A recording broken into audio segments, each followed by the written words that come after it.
what we're going to look at in this tutorial is the item listener. Now this is the best one for the radio button and the checkboxes, because it returns a 1 and a number 1 and a number 2, which we can translate into true or false. So it returns the value that we can use to make a decision. So if we're looking at a question for a student or something like that, and a 1 is correct answer, and we're looking for 1 for a certain answer to be returned, and if that certain answer is not a 1, then we know that the student got it wrong, so we can use it that way. And so the way to do it is, we've already implemented action listener and change listener. Now if I go down to the bottom, well, state change, we showed you that, and we showed you the code inside here will be when a state change event is fired, this code will be executed, and that's a method for the change listener.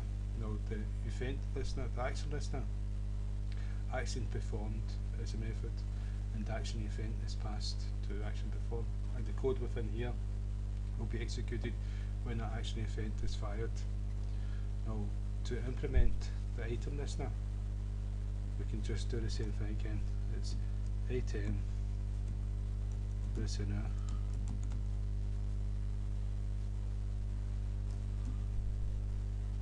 and what we'll have to do is import.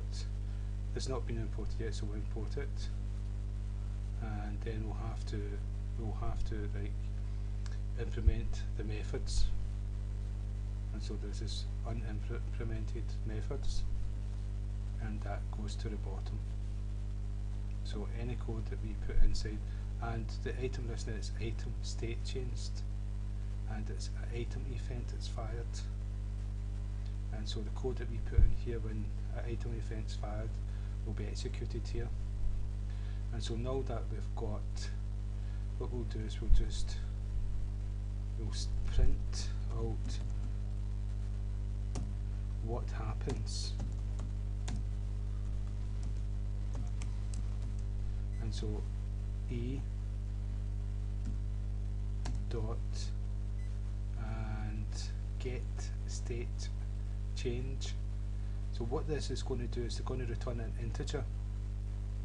Now the change is going to be from a 1 to a 2, or to a 2 to a 1, and we can use this to determine if it's been correct, checked, or whatever. And so, and this will print it out to screen for us. So, and we'll do a wee message, change is, and then we'll do a wee process. So, and now we need to add this item listener to one of our radio buttons. And so if we go to radio button, we've added the action listener and change listener to the radio 1. Radio 2 will add the item listener, and it's the exact same way.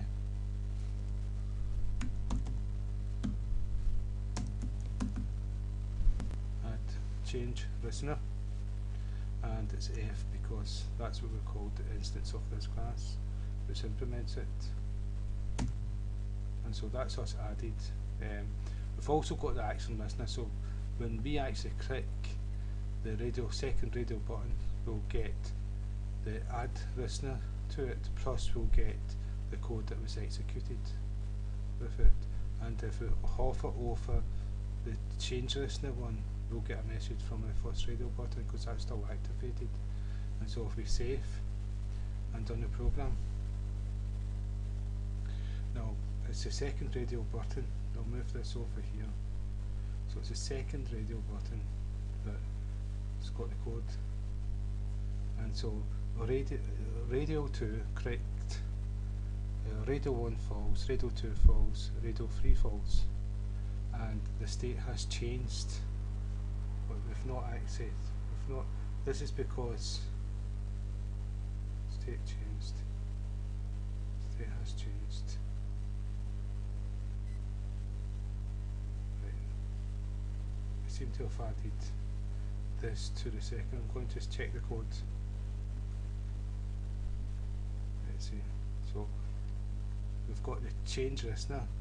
Oh, we added the change listener, not the item listener. A silly mistake again from me, sorry about that. Item listener. So you can see that we all make mistakes. And you'll make mistakes as well as you're learning. And so if something goes wrong, just double check your code. That's what it's showing you. And so if I save it now, you'll see what I mean. Hopefully, fingers crossed this time.